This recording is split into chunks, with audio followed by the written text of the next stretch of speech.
તારીખ 21/3/1994 કેલિફોર્નિયાના સાન હોજે નગરમાં સ્વામી સચ્ચિદાનંદ પરમહંસ ભક્તિનિકેતન આશ્રમ પેટલાદ દંતાલીવાળાનું પ્રવચન, કેસેટ નંબર 5.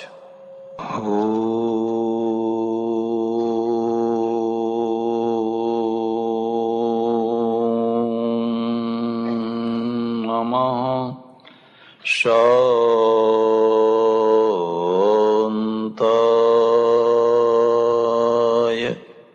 તેજસે.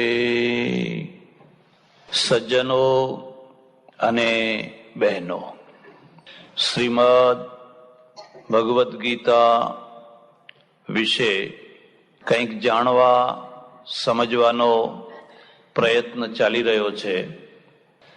કંઈક જાણવું, કંઈક સમજવું, એના પહેલા ભગવદ્ ગીતાની જે પૃષ્ઠભૂમિ, પૂર્વભૂમિ, એનો છેલ્લા 4 પ્રવચનમાં કંઈક વિચાર કર્યો. આજે જે થોડીક વાત કરવાની છે એ થોડી અટપટી છે. અત્યાર સુધી જે વાત કરી એ લગભગ વ્યાવહારિક હતી, ઐતિહાસિક હતી અને સરળ હતી. પણ હવે જે કંઈ કહેવું છે એ થોડું અટપટું છે. તમારે થોડી ધીરજથી, થોડી શાંતિથી વાતને સમજવાનો પ્રયત્ન કરવાનો છે. પહેલામાં પહેલો પ્રશ્ન એ છે, ખરેખર આવું કોઈ યુદ્ધ થયું હતું? ખરેખર પાંડવો અને કૌરવો જેવી કોઈ પ્રજા હતી? આ ઇતિહાસ છે કે મિથ છે? કારણ કે પુરાણોમાં, પ્રાચીન કાળમાં એવા ઘણા પાત્રો છે જેને માઇથોલોજીમાં મૂકવામાં આવે છે. આ બધા પાત્રો છે એ ખરેખર કોઈ ઐતિહાસિક પૃષ્ઠભૂમિના પાત્રો છે કે પછી કોઈ મહાકાવ્યના પાત્રો છે? કોઈ મહાકવિ હોય ને મહાકાવ્ય રચવા બેઠો હોય, એ પાત્રોની ગૂંથણી કરે, એને બધા પાત્રો જોઈએ. એકલા રામથી રામાયણ ના રચાય અને એકલા રાવણથી પણ રામાયણ રચાય નહીં.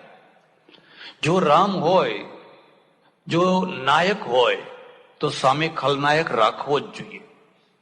ધીરોદાત્ત નાયક ના હોય અને નિમ્ન પ્રકારનો ખલનાયક ના હોય તો મહાકાવ્યમાં જે રસની નિષ્પત્તિ થવી જોઈએ એ રસની નિષ્પત્તિ ના થઈ શકે.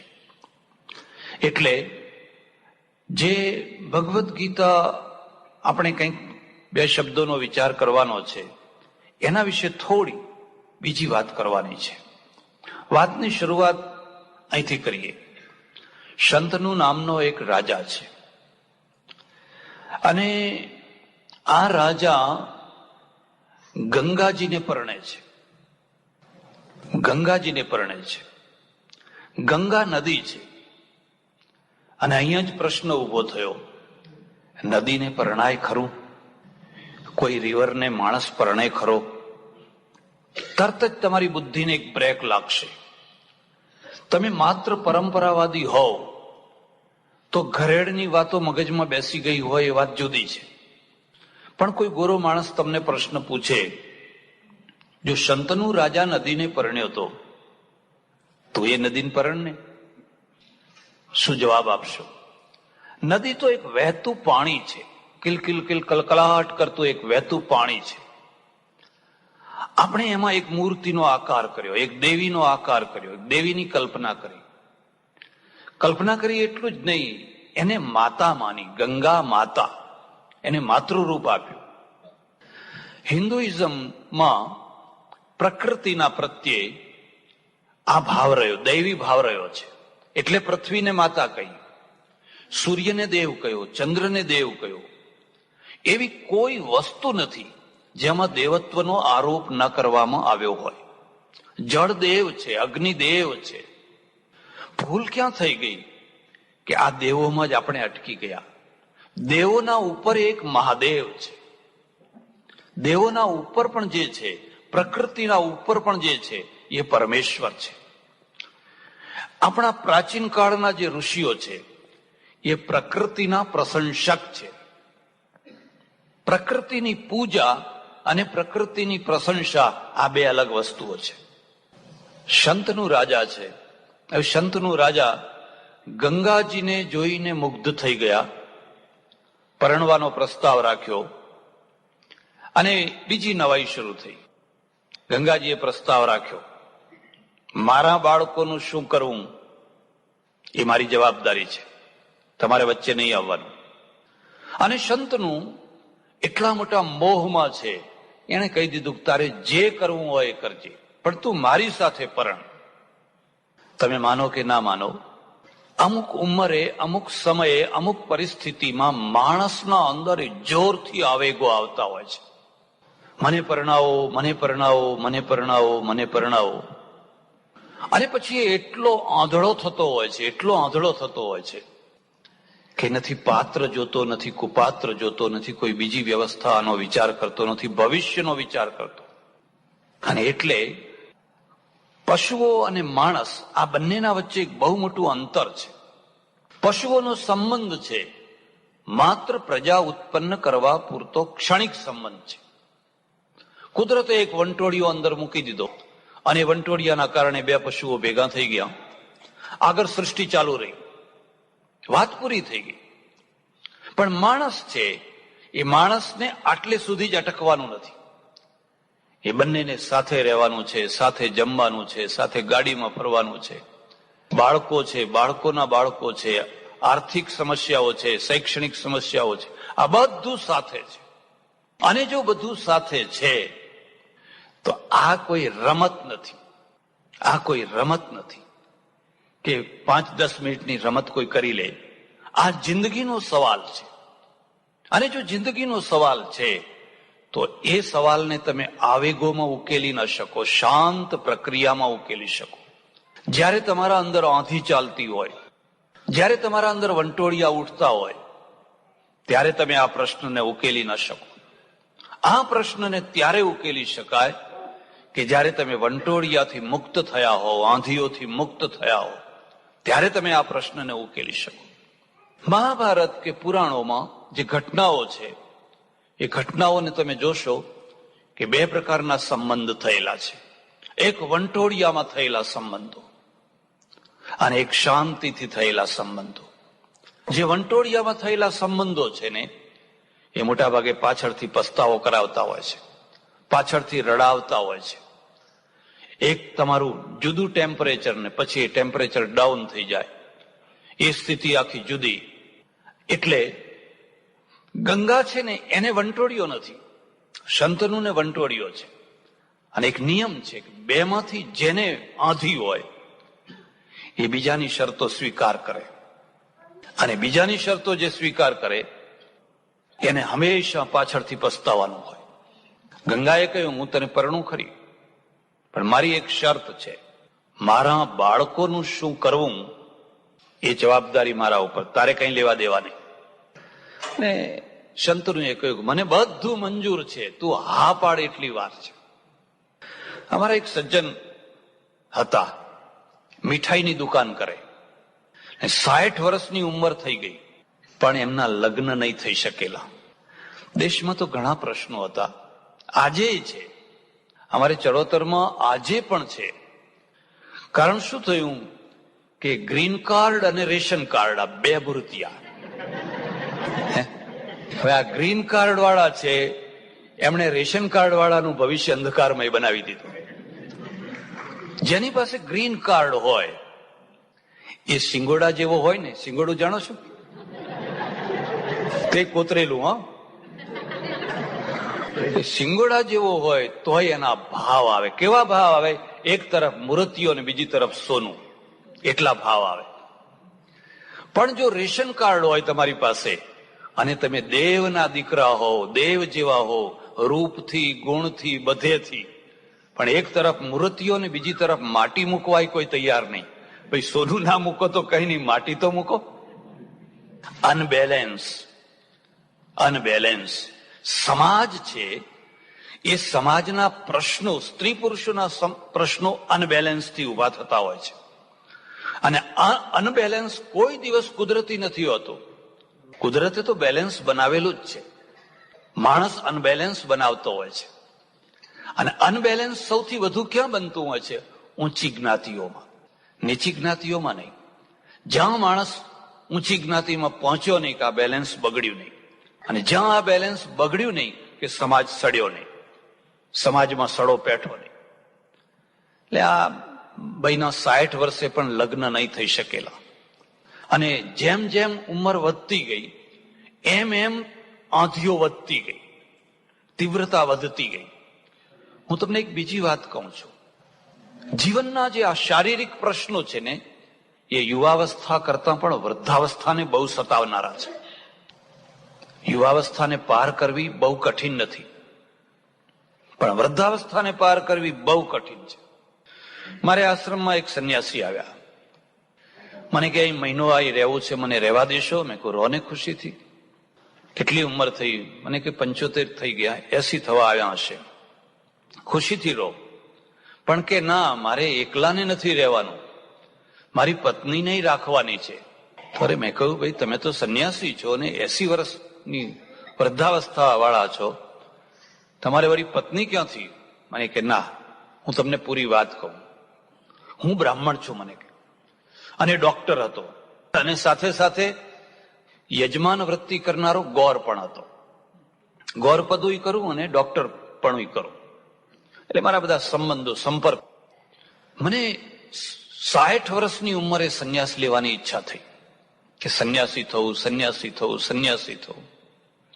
પણ ભય લાગે, બીક લાગે, ડર લાગે. એટલે મારે ત્યાં વૃદ્ધ પુરુષો આવે, એમને એક દિવસ મેં પૂછવાનું મન નક્કી કર્યું. 70, 75, 75 વર્ષના એક વૃદ્ધ આવેલા, અમારા યજમાન અને દર્દી. મેં કહ્યું દાદા એક પ્રશ્ન પૂછું, પણ સાચો જવાબ આપો તો. કે પૂછો. અત્યારે તમારી સ્થિતિ કેવી છે? તમારી સ્થિતિ કેવી છે અત્યારે? અંદરથી શાંતિ છે? બધી ઈચ્છાઓ તૃપ્ત થઈ ગઈ છે? કોઈ ઉભરા નથી આવતા, કોઈ આંધીઓ નથી આવતી? એટલે એમણે કહ્યું, બહુ શાંતિથી, ધીરજથી કહ્યું કે અત્યારે મારી સ્થિતિ કૂતરા જેવી છે, કૂતરા જેવી છે. એમ? ભારતમાં એક બહુ મોટી મુશ્કેલી ઊભી થઈ છે. લોકો સાચો જવાબ આપતા નથી, અને સાચો જવાબ લોકો સાંભળવા તૈયાર નથી. એટલે કલ્પનાનું જગત ચાલે છે, કાલ્પનિક જગત.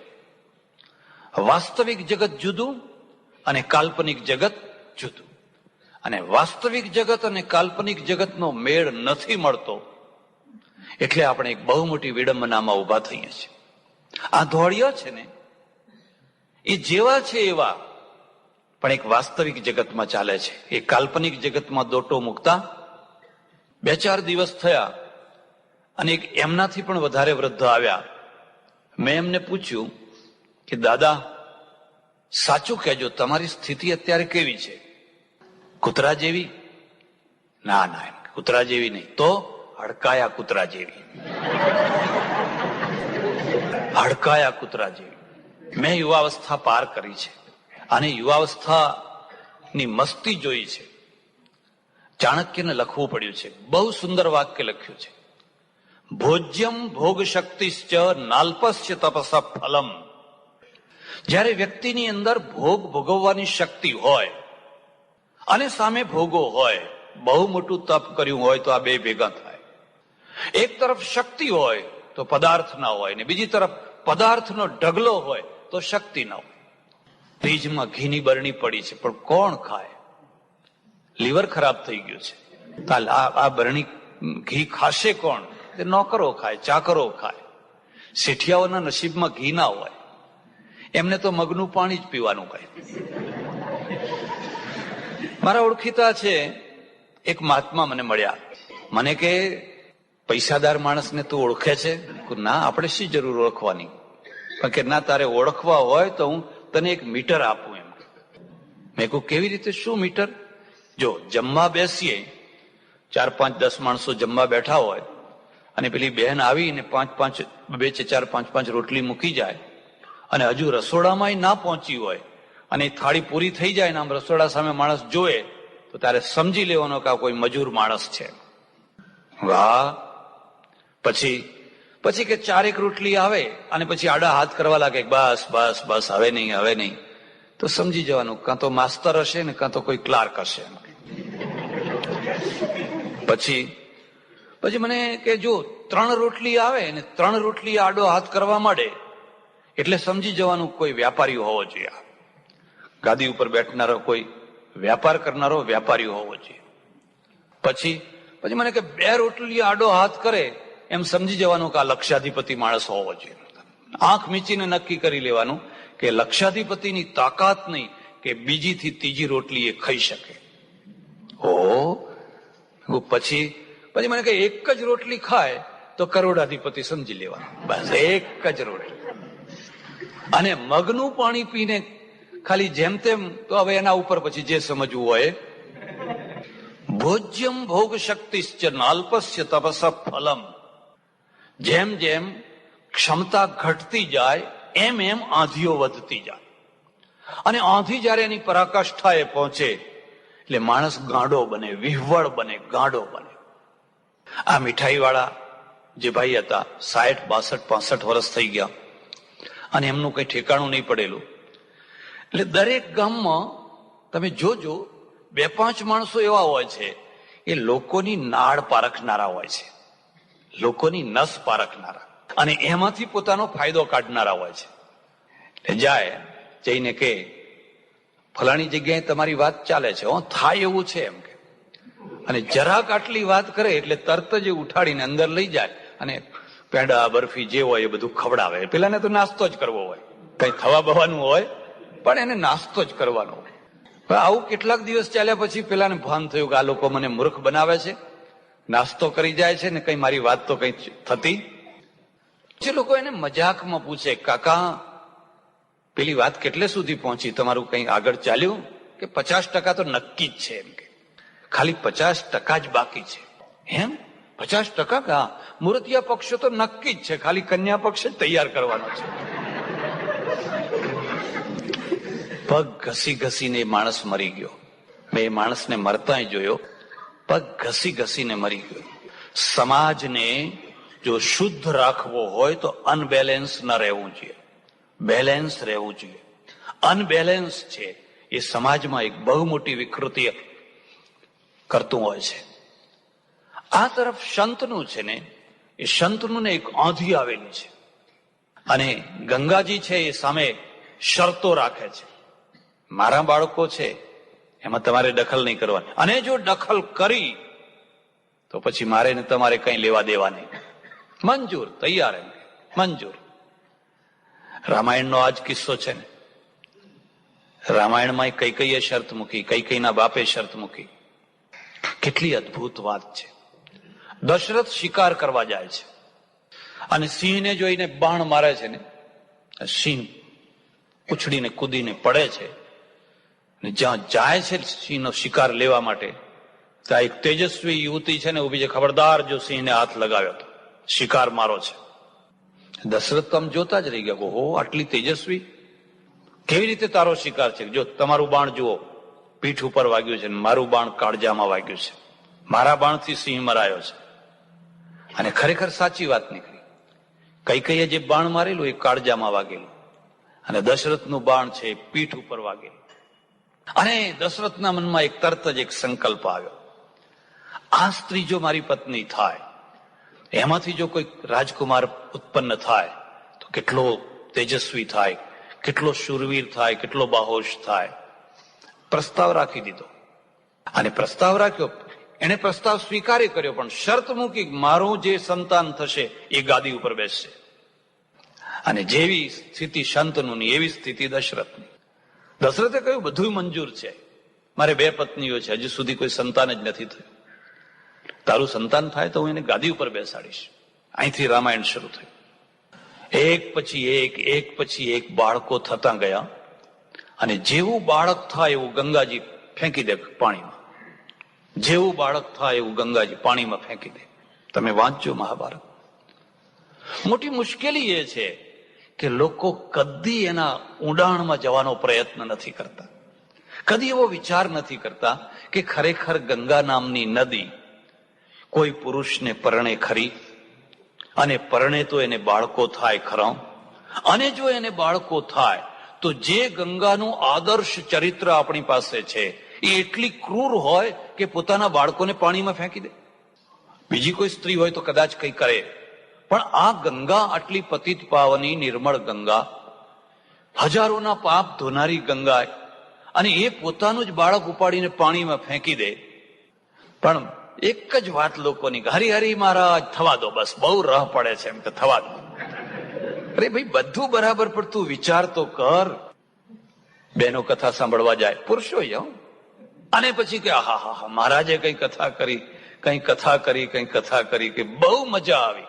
તો શું મજા આવી? મહારાજે આજ એક દાખલો આપ્યો કે એક ડોશી છે ને, એના ઉંબરામાં બેઠી બેઠી સોયમાં દોરો પરોવતી હતી, આમ ઝીણી આંખ કરીને. અને એટલામાં એક ઊંટ છે ને દોડ્યું ને, તે દોડતું દોડતું જે આવ્યું ને માર્યો કૂદકો તે સોયના નાકામાંથી.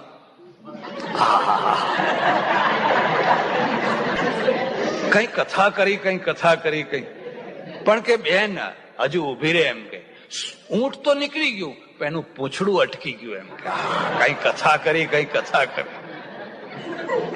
સાંભળનારે એવા અને સંભળાવનારે એવા, બંને એવા. કોઈએ વિચાર ન કર્યો કે જે સોયના નાકામાં દોરો નથી બરાબર જતો, એમાં આખું ઊંટ કેવી રીતે પાર થઈ ગયું. અને થઈ ગયું તો થઈ ગયું, પૂંછડું કેવી રીતે અટકી ગયું? એવી શંકા ના કરાય, એ તો બધુંય થાય એમ. કથામાં બધુંય થાય. જ્યાં સુધી તમે તમારી પૌરાણિક કથાઓ અને કથાઓની અંદર રહેલી જે ડીપનેસ, ઊંડાણ, એ ઊંડાણને સ્પર્શવાનો પ્રયત્ન નહીં કરો, કદાચ ત્યાં સુધી તમે એના હાર્દને નહીં સમજી શકો અને તમારા બાળકોને નહીં સમજાવી શકો. તો આપણે પોતે ન સમજ્યા હોઈએ તો આપણા બાળકોને શું સમજાવી શકીએ? કાલે તમારું બાળક આવીને કહે છે કે આ તો રિવર છે, અને રિવર સાથે કઈ લગ્ન થતો હશે? ભગવાન તુલસીને પરણ્યા, તુલસીને પરણ્યા. જે તુલસી સાથે, એ તો તુલસી તો છોડ છે. હવે એની સાથે તો અને પરણ્યા તો પરણ્યા, પણ આ તો દર વર્ષે પરણવાનું પાછું, દર વર્ષે પાછું પરણવાનું. એટલે એક પછી એક બાળકો થતા ગયા. અંતે સંતનું રાજા છે ને, એનું હૃદય કકડી ઉઠ્યું. એક બીજી વાત યાદ રાખજો, પ્રેમ છે, વાસના છે, એ ઉભરો છે, અને ઉભરો કદી સ્થિર ના હોય. આજે ગમે એટલો ઊંચા પોઈન્ટ ઉપર આવ્યો હોય, કાલે નીચે ઉતરવાનો જ છે. ભરતી પછી ઓટ આવવાની જ છે, અને ભરતી પછીની ઓટ જે છે ને, એ જીવનમાં બહુ દુઃખદાયી થતી હોય છે, બહુ દુઃખદાયી થતી હોય છે. અને ભરતીનો જેને આનંદ લીધો હોય, પછી ઓટના દિવસો આવે ત્યાં રડી રડીને મરી જાય. જે ઉભરો પહેલા દિવસે સંતનુંને હતો, એ ધીરે ધીરે ધીરે ગંગાનો મોહ ઉતરતો ગયો. કેવી સ્ત્રી છે, કેવી સ્ત્રી છે, કેવી માથ પનારે પડી ગઈ છે. અરે ભાઈ, પનારે તો ત્યાં જ પાડી છે ને, એ તો નથી પડવાની, પણ ત્યાં જ આગ્રહ કરીને પાડી છે ને. હવે એના પ્રત્યે એને ઘૃણા થઈ રહી છે, અભાવ થઈ રહ્યો છે, કુભાવ થઈ રહ્યો છે. મારી વાત ઉપર વિશ્વાસ કરજો, તમારા સંબંધો આજે ગમે એટલા મજબૂત હોય, પણ જો એ સમજણના લેવલના નહીં હોય, માત્ર લાગણીના લેવલના હશે, તો કાલે એમાં ઓટ આવી શકે છે. હા, સમજણના લેવલના હશે તો તમે જિંદગી સુધી એને નિભાવી શકશો. લાગણીને કચરી નથી નાખવી, લાગણીને મારી નથી નાખવી, પણ લાગણીને સમજણનું મિક્સઅપ કરવાનું છે. જો એ બંને મિશ્રિત હશે તો તમારી લાગણી અને સમજણ બેય તમને સુખ આપશે. હવે આ લાગણીઓ ઓસરી ગઈ કે આ કેવી ક્રૂર સ્ત્રી છે, મેં તો આવી સમજી નથી, આવું જાણી નથી, અને મારા છોકરા ફેંકી દે છે, એને કઈ વિચાર નથી આવતો. અંતે સંતનું એક છોકરું પડાવી લીધું, નહીં ફેંકવા દો, નહીં ફેંકવા દો, ખબરદાર, આ મારું છોકરું છે, હું તને નહીં ફેંકવા દઉં. અને ગંગાએ ખડખડાટ હસીને કહ્યું, બસ ત્યારે હવે આપણો સંબંધ, શરતને યાદ કરો. મેં તમને કહ્યું હતું ને, જો વચ્ચે પડશો તો હું મારો ને તમારો સંબંધ પૂરો. ગંગાજી વિદાય, ચાલી ગયા.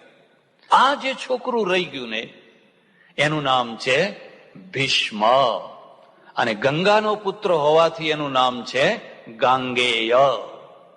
જે ભીષ્મ આગળ જઈને ભીષ્મ પિતામહ બન્યા. ભીષ્મ પિતામહ. ધીરે ધીરે ધીરે ભીષ્મ યુવાન થયા અને આ શંતનુ છે એ પ્રૌઢાવસ્થાએ પહોંચ્યા. પણ અંદરની જે વૃત્તિ છે એ વૃત્તિ શાંત ના થઈ, એ વૃત્તિ છે એ તૃપ્ત ના થઈ.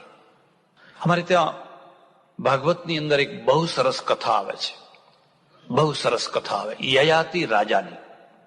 યયાતિ રાજા. આ બધી કથાઓ ભલે મિથ હોય, માઇથોલોજી હોય કે ગમે તે, પણ એમાં છે આખા જીવનના રહસ્ય. આપણે નથી કહેતા છોકરાઓને એક ચકો હતો, એક ચકી હતી, ચકો લાવ્યો ચોખાનો દાણો, ચકી લાવી મગનો દાણો, એમ કરીને ખીચડી રાંધી. હવે ખરેખર ચકો કોઈ ચોખાનો દાણો અને કોઈ ચકી મગનો દાણો લાવેલી ખરી? તમે એના ઐતિહાસિક પક્ષને સત્ય સાબિત કરી શકો? પણ આ બાળકો માટે કથા છે. બાલાનામ સુખબોધાય. આ બાળકો માટે છે. બાળકને બહુ મજા આવે. પેલી ચકીની વાત કરો ને, હવે તમે 60 વર્ષના થઈ ગયા અને તમે મને કહો મહારાજ કંઈક સંભળાવો ને, તો હું કહું કે એક ચકો હતો. હવે 60 વર્ષની ઉંમરે હું તમને ચકાની વાત સંભળાવું તો તમને ગમે ખરી? પીરિયડ પૂરો થયો, એ સમય પૂરો થયો. તો હવે આજે હું તમને જે વાત સંભળાવું છું એ પેલા 3 વર્ષના છોકરાને સંભળાવવા બેસું તો એનો પીરિયડ નથી. યયાતિ રાજા છે ને, એને ખૂબ ભોગો ભોગવ્યા, પુષ્કળ ભોગો ભોગવ્યા, પણ શરીર વૃદ્ધ થઈ ગયું, શરીર અશક્ત થઈ ગયું. અને અશક્તના કારણે મનમાં ને મનમાં દુઃખી થયા કરે, મનમાં ને મનમાં. નીતિકારે બહુ સુંદર એક શ્લોક લખ્યો છે, ન ચ ભોગતુમ ન ચ ત્યક્તુમ શક્નોતિ વિષયાંજરીમ અસ્થિની રસના દેવ જીહ્વયા લેઢી કેવલમ. ઓહો, એક દાંત વિનાનો કૂતરો, જેના દાંત પડી ગયા છે એવો કૂતરો, એના હાથમાં હાડકું આવ્યું. ન ચ ભોગતુમ ન ચ ત્યક્તુમ. નથી એ હાડકાને ખાઈ શકતો, નથી એ હાડકાને છોડી શકતો. જો છોડી દે તો સુખી થઈ જાય. તો શું કરે છે? પોતે એને ચાવે છે ને પોતાના પેઢામાંથી જે લોહી નીકળે છે, પોતાના જ પેઢાનું, એ પેલા હાડકાને ચોંટે છે. એટલે કૂતરો એમ સમજે છે કે હવે લોહી નીકળ્યો, હવે આમાંથી રસ નીકળ્યો. અસ્થિની રસના દેવ જીહ્વયા લેઢી કેવલમ. જો એ છોડી દે તો સુખી થાય, પણ એ છોડી નથી શકતો. યયાતિની આ દશા થઈ. અને એ દશામાં એટલો દુઃખી રહે, એટલો દુઃખી રહે, એટલો દુઃખી રહે. એક બીજી વાત યાદ રાખજો, પ્રત્યેક ઘરમાં એકાદ બે માણસો એવા હોય છે જે લોકોના ચહેરા વાંચી શકતા હોય છે. અને જે ઘરમાં ચહેરા વાંચી શકે એવા માણસો ના હોય એ ઘરનું આવી બન્યું. પતિ વિચારો ઉતરેલા ચહેરે આવ્યો હોય, સાંજે વાત ના કરતો હોય, સુઈ ગયો હોય, એટલે પત્ની સમજી જાય કંઈક અંદર દુઃખ છે. એટલે પૂછે તમને શું દુઃખ છે, તમને કઈ તકલીફ છે, કઈ દુઃખ છે? ધીરે ધીરે ધીરે ધીરે ધીરે એને આશ્વાસન આપીને એની વાત કઢાવે અને પછી એને હિંમત આપે. એટલે કાર્યેશુ મંત્રી એવું લખ્યું છે મારે ત્યાં. સ્ત્રીની વ્યાખ્યા કરી છે જે મંત્રીની માફક સલાહ આપે.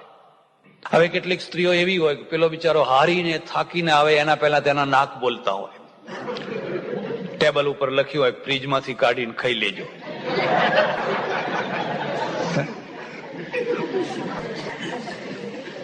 ચહેરા વાંચતા આવડતા હોય, અને જેને ચહેરા વાંચતા આવડે ને એ માણસ સમજી શકે કે આના અંદર કોઈ દુઃખ થઈ રહ્યું છે, કોઈ હાસ્ય ચાલી રહ્યું છે, કોઈ વેદના ચાલી રહી છે.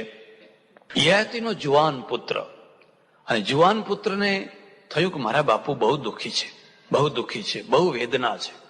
એમણે કહ્યું બાપુ તમારા મનની વાત કરો મને, સાચી વાત કરો મને. એને કહ્યું બેટા વાત કહેવાય એવી નથી, અને કહું તોય તને કહેવાય એવી નથી.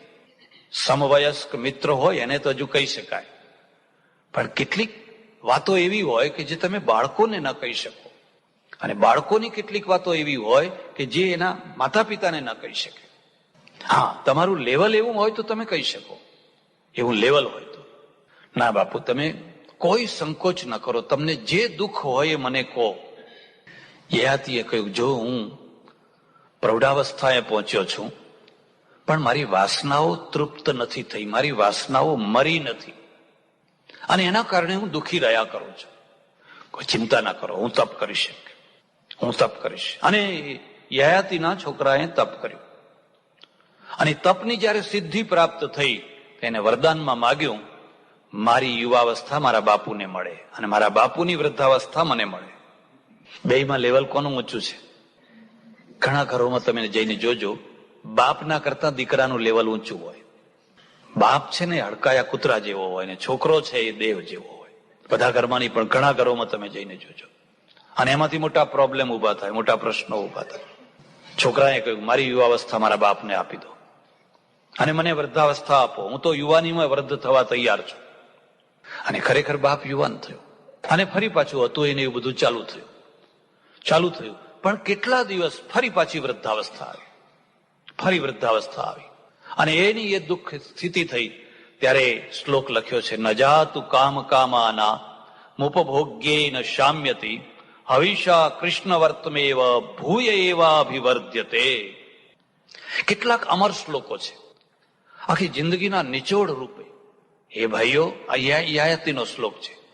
ન જાતુ કામ કામાનામ ઉપભોગ્યેન શામ્યતિ. કોઈ અગ્નિ છે અને ધાક ધાક ધાક ધાક ધાક અગ્નિ બળી રહ્યો છે. હવે તમે એને શાંત કરવા માંગો અને તમે એમાં ઘી નાખો. જેમ જેમ ઘી નાખતા જાઓ અને એમ વિચાર કરો કે હમણાં શાંત થાય, હમણાં શાંત થાય, તો એ કદી શાંત થવાનો. હવિષા કૃષ્ણ વર્તમે એવા ભૂય એવા અભિવર્ધ્યતે. શંતનુની આ દશા થઈ, અને શંતનુના મનમાં પણ થયું કે મારે ફરી પરણવું પડશે. એક બીજી વાત યાદ રાખજો, ભારતમાં જે કલ્ચર છે, જે સંસ્કૃતિ છે, એ વન વે છે, ટુ વે નથી. આખી સંસ્કૃતિનો ભાર સ્ત્રીઓ ઉપર. પુરુષોને 5-10% થોડું ઘણું ઉપાડવાનું હોય તો હોય, બાકી બધું સ્ત્રીઓને ઉપાડવાનું. પુરુષ વિધુર થાય એટલે બધા ભેગા થઈને એને પરણાવો, અને સ્ત્રીઓ પાછી પાછળ પડી જાય. એને પરણાવો. અરે ભાઈ, હજુ મહિનો નથી થયો, હજુ 2 મહિના નથી થયા, બધા ભેગા થઈને એના પાછળ પડી જાય. એને ના પરણવું હોય તોય ફરજ પડે. અને સ્ત્રી વિધવા થાય તો એને પરણવું હોય તો એ લોકો પરણવા દે. કેમ? વનવે થયું કે ન થયું? વિધવા થઈ, હવે તારે આખી જિંદગી માથું મોડાવીને રહેવાનું, કાં તો ચિતા ઉપર ચડી જવાનું. કોઈ રાજા રામ મોહન રાય પેદા થાય અને આ રિવાજને બંધ કરે. કોઈ શંકરાચાર્ય તો બંધ ના કર્યો. આ જે કર્યું એ તો સુધારકોએ કામ કર્યું. કેટલી ભૂંડી સ્થિતિ, કેટલી ભૂંડી દશા. તમે કોઈ વાર આ પ્રાચીન ઇતિહાસને વાંચજો, સાંભળજો. બંગાળ ને બંગાળના ઊંચા કુટુંબો, ગુજરાતમાંય થતું આખો ઇતિહાસ છે. અને એક 16 વર્ષની કન્યા એના 62 વર્ષના પતિને મળદાને ખોળામાં લઈને ચિતા ઉપર બેઠી છે. એ બ્રાહ્મણો બધા ચારે તરફ ઉભા છે. મારે નથી બળવું, મારે નથી થવું, દંડા લઈને ઉભા છે. જો બહાર નીકળે તો માથા ફોડી નાખો. કુલટા. જે ઊંચા ઘરની કન્યા હોય એને તો સતી થવું જ પડે. જો એ પાછી પાની કરે તો એ કુલટા કહેવાય. અને અગ્નિદાહ થયો અને પહેલી ઝાડ એના શરીરમાં લાગીને ચીસ પાડી. બધા લોકો ઉભા છે ધર્મનું રક્ષણ કરવા, સંસ્કૃતિનું રક્ષણ કરવા. બરાબર એ જ ટાઈમે એક અંગ્રેજ નીકળ્યો અને એને જોયું કે એક સ્ત્રીને આ લોકો જબરજસ્તી સતી બનાવી રહ્યા છે.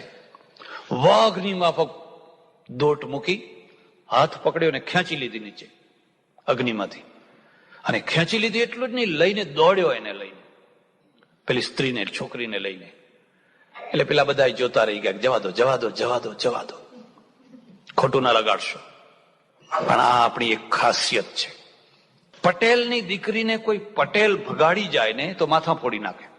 બ્રાહ્મણની દીકરીને કોઈ બ્રાહ્મણ ભગાડી જાય એટલે જરા ગોળ ઊંચો નીચો હોય, આગુ પાછું હોય, એને લઈ જાય તો માથા ફોડી નાખે.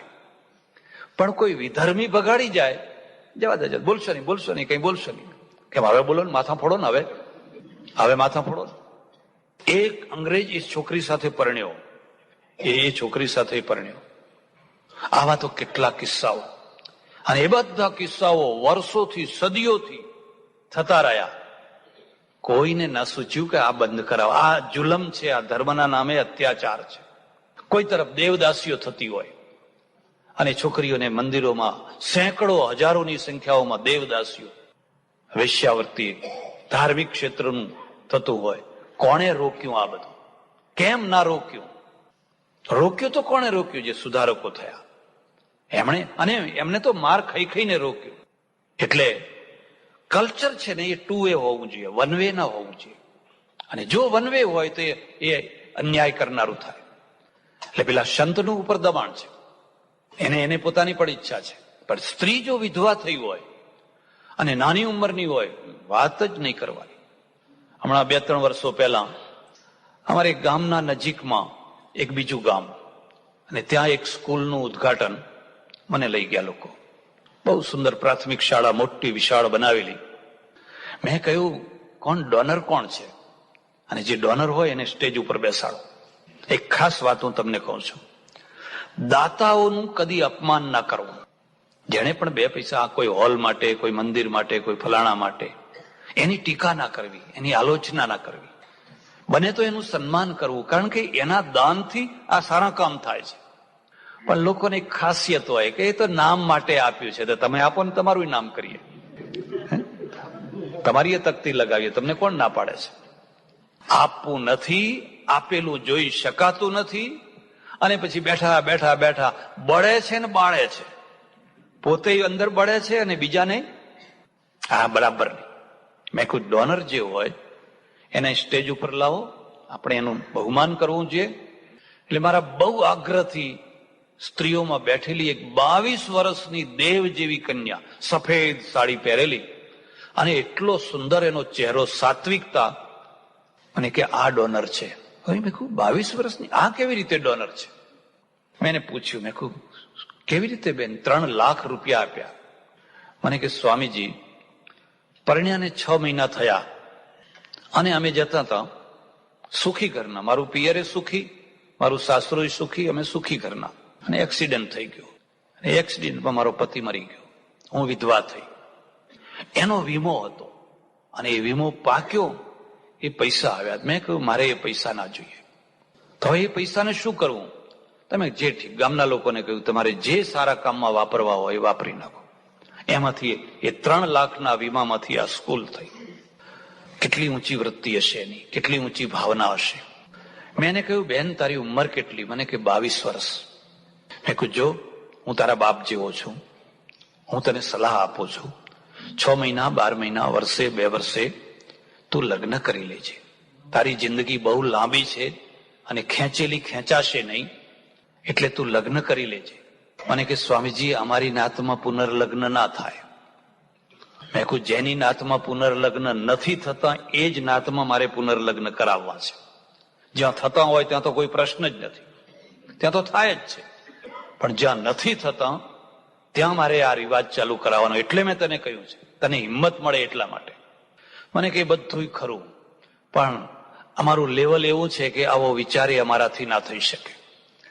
હવે એ એક્સિડન્ટમાં આ સ્ત્રી મરી ગઈ હોત ને પેલો પુરુષ જીવતો રહ્યો હોત તો અમારે ચડોતરમાં તો એક તરફ ચિતા બળતી હોય ને બીજી તરફ રૂપિયો અપાતો હોય. લોકો ઉતાવળા થયા હોત કે રૂપિયો આપો ને તો બીજો પહોંચી જશે પાછો. એમ જો ઉતાવળ કરો ને તો બીજો પહોંચી જશે. આને શું કહેવાય? આ 2 વે કલ્ચર ના કહેવાય, આ 1 વે કલ્ચર કહેવાય. અને નવાઈ એ છે કે આજે ઘણા સારા સારા ધાર્મિક પુરુષોએ વિધવાઓ લગ્ન ન કરે એનું સમર્થન કર્યું છે. વિધવાઓએ લગ્ન ન કરે આજે, આ તો ભૂતકાળની વાત નથી કરતો, કારણ કે ગ્રાહક છે. એમ કે એ ગ્રાહક છે ને ગ્રાહક છે એટલે એને પછી વિધવા જ રહેવાનું. હું એમાં સંમત નથી. સંસ્કૃતિ 2 વે હોવી જોઈએ, અને 2 વે હશે તો જ એ સંસ્કૃતિ પરિણામ લક્ષી થશે. સંતનું છે, એ સંતનું ને પુનર્લગ્ન, ફરી લગ્ન કરવા છે, અને ફરી લગ્ન કરવા છે તો એક કન્યા મળી ગઈ. એક કન્યા મળી ગઈ. નામ જાણો છો એનું? એનું નામ છે મત્સ્યગંધા, માછીની દીકરી. માછીની દીકરી. જુઓ, આ રાજા છે અને પેલો ખારવો છે, અને ખારવાની દીકરી સાથે રાજા પરણે છે. કોઈ વાર વિચાર કર્યો ક્યાં ગોળ રહ્યો? ક્યાં જ્ઞાતિ પ્રથા ક્યાં રહી? પેલો તો ખારવો છે, અને ખારવો જેવો તેવો નથી. એણે શરત કરી કે મારી દીકરી હું તમને પરણાવું તો ખરો, પણ શરત એ છે કે મારી દીકરીના જે સંતાન થાય એ જ રાજગાદી ઉપર બેસે. અને સંતનું એ ફરી બીજી વાર શરત મંજૂર કરી કે હા ભાઈ હા, પણ કઈ કરતા પરણાવો ને. કે ના, એમ ના પરણાવો, તમે હા પાડો છો, પણ આ તમારો જુવાન દીકરો છે અને બહુ શક્તિશાળી છે, મારા છોકરાઓને ગાંઠશે નહીં, અને આ શક્તિશાળી છોકરો છે એ ગાદી ઉપર બેસી જશે, માટે એમ તમને ના પરણાવો. ત્યારે ભીષ્મે પ્રતિજ્ઞા કરી. આ ભીષ્મની પ્રતિજ્ઞાનું આ કારણ છે. એટલે ભીષ્મે કહ્યું કે જો આ મારા પિતાને તમે પરણાવતા હો તો હું પ્રતિજ્ઞા કરું છું કે હું આખી જિંદગી સુધી બ્રહ્મચર્યનું પાલન કરીશ, હું લગ્ન કરીશ. કારણ કે હું ના બેસું તો મારા છોકરા બેસે, એટલે આ બેનને ભવિષ્યમાં કોઈ તકલીફ ના થાય એટલા માટે હું લગ્ન જ નહીં કરું. આ મહાભારતની એક ઘટના છે.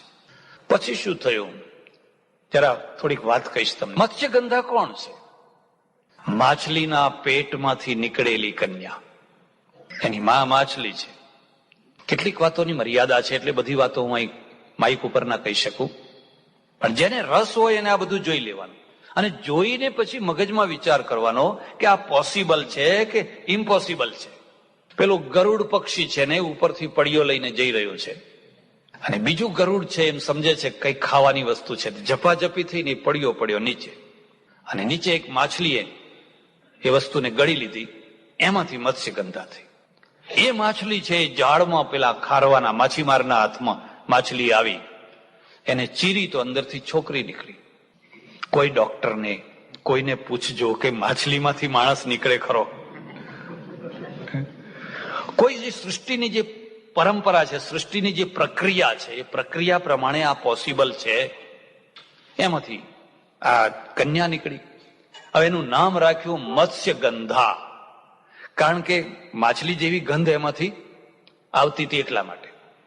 પછી એ યોજન ગંધા થઈ ગઈ, પરાશર ઋષિના સંપર્કમાં આવી, અને યોજન જા 100 યોજન સુધી તારી સુગંધ નીકળ્યા કરશે, યોજન ગંધા. અને યોજન ગંધાના કારણે સંતનું રાજા છે એ પરણવા તૈયાર થયા. આ મત્સ્યગંધા વ્યાસની માં છે.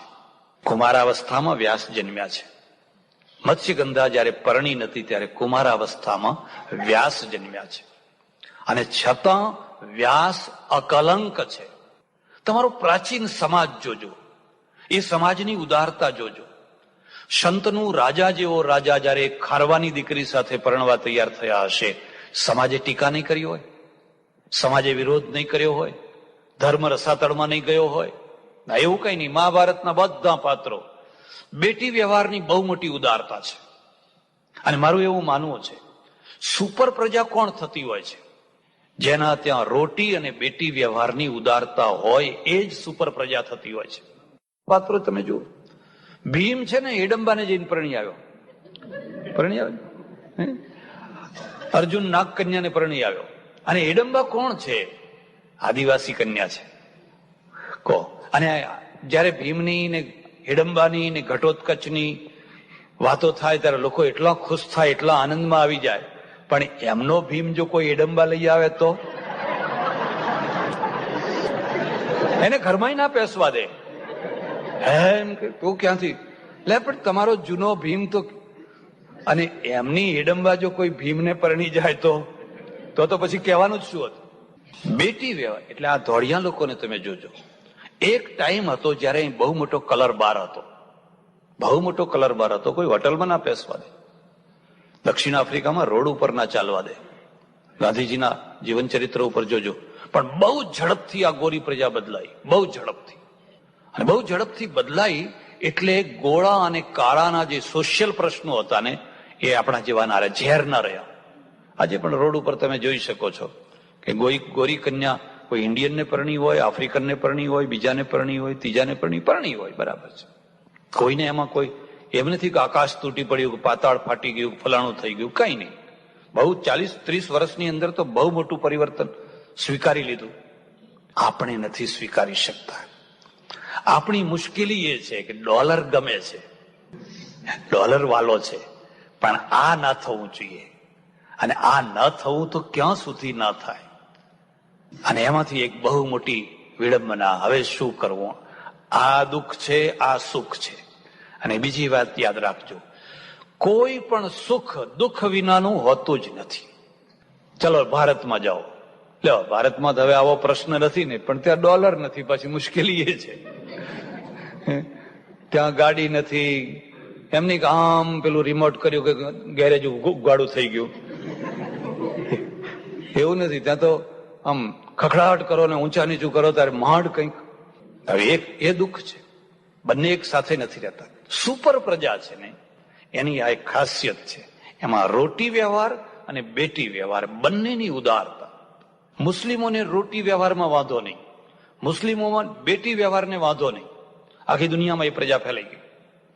આપણે કોઈનો રોટલો ના ખાય, કોઈનો અરે આભળ છે તે કેટલી આભળ છે. મેં જોયું આજે તો ઘણું સારું થઈ ગયું, પણ અમારે ત્યાં કેટલાક આશ્રમો એવા છે જે રસોઈ કરવાના લાકડા પણ ધોઈ નાખે છે. આ લાકડા છે કારણ કે કોના અડેલા હોય, કોણ ઉપાડીને આવ્યું હોય, ઠાકોરજીના ભોગ માટે એ ના ચાલે એમ, એટલે એને ધોઈને સૂકવી નાખવાના. અને મેં મથુરામાં એક મંદિર એવું જોયેલું કે જ્યાં ખાંડની ગુણ આવે ને એ જમનાજીમાં ઝબકોરીને પછી વાપરવાની. ખાંડની ગુણ પણ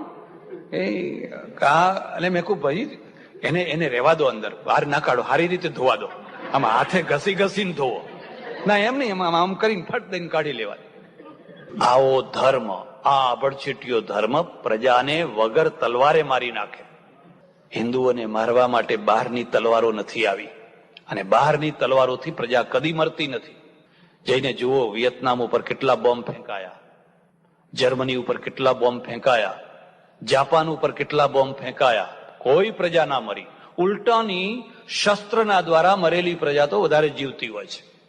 મારી વાત ઉપર વિશ્વાસ ના હોય તો ખેડૂતોને પૂછજો. જે વાડ હોય એનું ખૂડ કરે ને તે વાડ વધારે ફૂટે. પૂછી જોજો.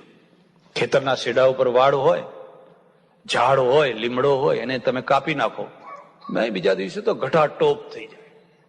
એમ જે પ્રજાના ઉપર શસ્ત્રોથી એનું ખૂડ થયું હોય તો ઘટાટોપ થઈ જાય. બહાદુર પ્રજા છે.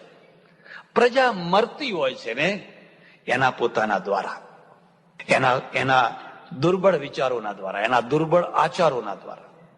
એટલે અમારે ત્યાં વેદમાં લખ્યું છે, આનો ભદ્રા ક્રતવો યંતુ વિશ્વતઃ. હે પરમેશ્વર, અમને તું સારા સારા વિચારો આપ, કારણ કે વિચારોમાંથી સૃષ્ટિ પેદા થવાની છે. જો અમારા મગજમાં દુર્બળ વિચારો હશે તો અમે મરી જઈશું. શીખ પ્રજા હિન્દુઓમાંથી થઈ, બધા હિન્દુઓ જ હતા, એમાં વાણિયા હતા મોટા ભાગના. તમે એમની અટકો જુઓ, ખત્રી, ભાટિયા, રોડે, અહલુવાલિયા. પણ ગુરુ ગોવિંદસિંહ આખી પ્રજાને બદલી નાખી. એમણે કહ્યું, શીખો, જો લડાઈમાં તમને ભૂખ લાગી હોય ને તમારા રસોડામાં ખાવાનું ના હોય તો મોગલોની સેનાનું રસોડું ઉપાડી લાવો, એમની ડેગો ઉપાડી લાવો, મુસલમાનોની ડેગો, અને કટાર કાઢીને એમાં ફેરવો, વાય ગુરુદી ફત્તે, વાય ગુરુદા ફાલસા, અને ખાઈ જાઓ, કોઈ આબડચેટ નહીં. શીખો સુપર પ્રજા થયા. આપણે કહ્યું કે જો આપણી રસોઈના ઉપર કોઈની દૃષ્ટિ પડી ગઈ હોય તોય ફેંકી દો. અડી ગયા હોય તો બહુ દૂરની વાત છે, પણ દૃષ્ટિ પડી ગઈ હોય તોય ફેંકી દો. એટલે પ્રજા છે એને જો તમારે બાહોશ પ્રજા બનાવવી હોય તો તમારે અમુક પ્રકારના વિચારો રાખવા જ પડે. નહીં રાખો તો તમે તમારી મેળે મરી જવાના. શંતનુ રાજા, અને શંતનુ રાજાને આ મત્સ્યગંધા સાથે પરણાવવામાં આવ્યા. એમનું નામ રાખ્યું સત્યવતી. સત્યવતી નામ છે. અને સત્યવતીને 2 પુત્રો થયા. 2 પુત્રો થયા. હવે એક બીજી વાત આવી પછી. ભીષ્મ કુંવારા છે, પણ ભીષ્મે શું કામ કર્યું? એક જગ્યાએ જઈને 3 કન્યાઓ ઉપાડી આવ્યા. અંબે, અંબિકે, અંબાલિકે. 3 કન્યાઓ રાજાના પાસેથી અનિચ્છાએ, વગર ઈચ્છાએ, બસ ધાડ ધાડ ધાડ ધાડ કરીને મારા ભાઈઓને પરણાવવા છે. એટલે એક કન્યાએ કહ્યું, અરે ભીષ્મ, તમે મને ઉપાડી લઈ જાઓ છો બળજબરીથી, હું તો મનથી ફલાણા રાજાને વરી ચૂકેલું છું, શું કામ મારું જીવન બરબાદ કરો છો?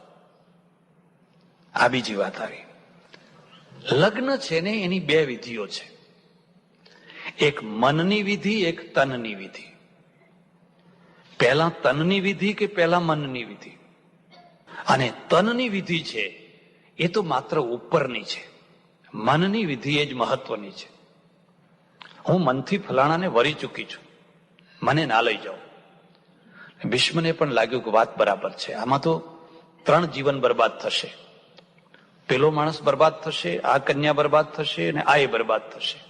ભલા થજો, જેમાં 3 જીવન બરબાદ થતા હોય એવો દુરાગ્રહ કદી ના કરશો, કદી ના કરશો. ભારતની આ એક બીજી મુશ્કેલી છે. કન્યા ખરી, મારી બહેન ખરી, મારી દીકરી ખરી, હું એને સાડીઓ આપું, બધું આપું, પણ ત્યાં સુધી જ્યાં સુધી હું કહું ત્યાં લગ્ન કરે ત્યાં સુધી. જો હું કહું અને ત્યાં એ લગ્ન ના કરે તો એને જીવતી મારી નાખું. ક્યાં ગઈ બેન, ક્યાં ગઈ દીકરી? તારે નહીં, મારી ઈચ્છા પ્રમાણે તારે પરણવા. અને પહેલા થતું રહ્યું, બરાબર છે. હવે ના થઈ શકે. હવે તો સ્ત્રીઓ કોલેજમાં ગઈ, હવે ના થઈ શકે. મારા ઓળખીતા એક પટેલ ઇંગ્લેન્ડમાં રહે, એમની બેન ગુજરાતમાં કોલેજમાં ભણે, અને કોલેજમાં સાથે એટલે એન્જિનિયરિંગ લાઈનમાં એક બ્રાહ્મણનો છોકરો ભણે, અને બંનેને થોડું મન મળી ગયું. એટલે એને કહ્યું મારે તો આ છોકરા સાથે પરણવું, અને હાહાકાર થઈ ગયો. બ્રાહ્મણની છોકરી પટેલ સાથે પરણે તો સમજ્યા, પણ પટેલની છોકરી બ્રાહ્મણ સાથે પરણે એ પણ સ્વીકાર્ય નથી. મારી નાખીએ, આમ કરી નાખીએ, ઝેર આપી દો, માથું કાપી નાખો, અમારું મોઢું કાળું કરી નાખ્યું, અમારું ફલાણું થઈ ગયું, આમ થઈ ગયું. પણ મન મળ્યા એનું કરવું શું? આ કોઈ રમત નથી કે જલ્દીથી તમે ગાંઠ ખોલી શકો. એ ગાંઠ ખોલાતી નથી. પછી એ છોકરીએ પોતાના ભાઈને કાગળ લખ્યો કે માતા પિતા બધા જૂનવાણી છે, સમાજ જૂનવાણી છે, અને મારી આ સ્થિતિ છે. હવે મારા આગળ 2 પ્રશ્નો છે, કાં તો તું મને હું જ્યાં પરણવા માંગુ છું ત્યાં પરણવા દે, અને નહીં તો પછી મારો ભોગ લઈ લે, મારે કાંકરિયામાં ડૂબી મરવું પડશે. એના ભાઈ પણ બહુ ડાયો માણસ, એને કાગળ લખ્યો મારી બેનને જ્યાં પરણવું હોય ત્યાં પરણાવજો, એની કોઈ ઈચ્છાનો વિરોધ ના કરશો. પહેલા એક પગદંડી પાડવી પડતી હોય છે, પછી રસ્તો થઈ જતો હોય છે. પણ પહેલા માણસે પગદંડી, અને પહેલો માણસ જે પગદંડી પાડે છે ને એ જ સુધારક છે, એ ક્રાંતિ છે, એ આવનારા સમાજ માટેનું પ્લેટફોર્મ તૈયાર કરે છે. લોકો માન્યા ને છોકરીને, પણ આજે 2 સુખી છે.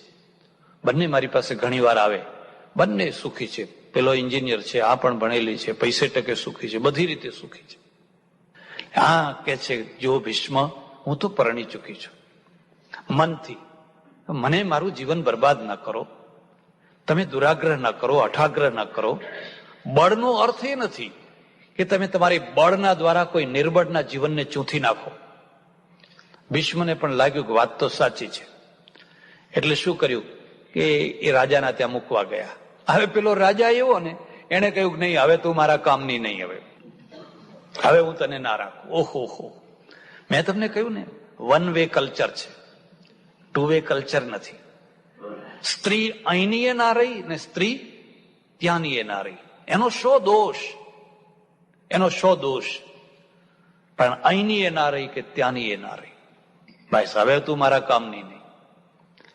એટલે પુરુષ અને સ્ત્રી આ બંનેને આપણે એમ માનીએ કે બસ બિલકુલ બધાને છૂટ ને બધાને પૂરું, એવું નથી.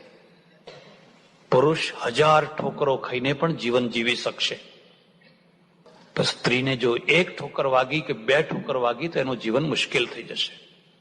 અને એટલે એને સાવધાન રાખવી પડે છે, એટલે એને સાચવવી પડે છે. અને જો એ સચવાય નહીં પોતાના દ્વારા કે પોતાના વડીલોના દ્વારા, તો સમાજની અંદર એનું સ્થાન પછી ના રહે. અને સમાજમાં જેનું સ્થાન ના હોય એનું જીવન બહુ કઠિન થઈ જતું હોય છે. તમે મનમાં નક્કી કર્યો સમાજ કી એસી તેસી, મારે કોઈ સમાજની પડી નથી. અરે 2 વર્ષ 5 વર્ષ પછી તમને ખબર પડે, તમારા બાળકો થાય, પ્રશ્નો આવીને ઉભા રહે, પછી તમને સમજાય કે હવે સમાજ વિના જીવવું કેવી રીતે. અને સમાજ છે કઠોર થઈને બેઠો હોય. એટલે આ બેયના ધોરણ થોડા જુદા રાખવામાં આવ્યા છે. અને એથી વધારે હું તમને કહું, આ સ્ત્રીઓ છે ને એ જન્મે ત્યારે કોઈ થાળી વગાડે છે, કોઈ સાકર વેચે છે, કોઈ પેંડા વેચે છે. અને સ્ત્રીઓ જ નથી વેચતી હો, પછી પુરુષો નહીં હો, સ્ત્રીઓ જ નથી વેચતી. એમના જ ચહેરા ઉતરી જાય. અને છોકરો જન્મે તો ખુશ ખુશ થઈ જાય, રાજી રાજી થઈ જાય. પણ અમારે પટેલોમાં એક ઉલટી વાત પાછી, જો ભેંસને પાડી જન્મે તો રાજી રાજી,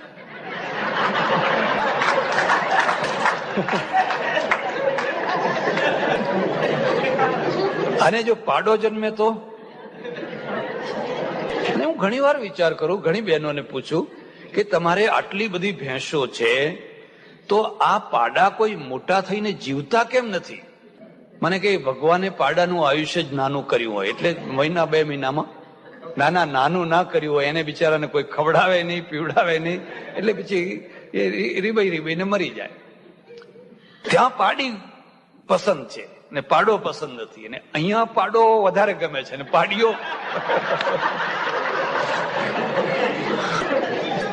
અહીંથી જ ભેદ શરૂ થયો. ચાલો બીજી વાત જવા દો. તમે અમેરિકામાં રહો છો અને તમને પુરુષોને એવું નથી કહેતો, આ બહેનોને કહું છું. બોલો, હવે તમારે ત્યાં દીકરી જન્મે તો થાળી વગાડશો કે મોઢું ઉતારી દેશો? એના એ જ પાછા, એ તો એના એ જ તમારે.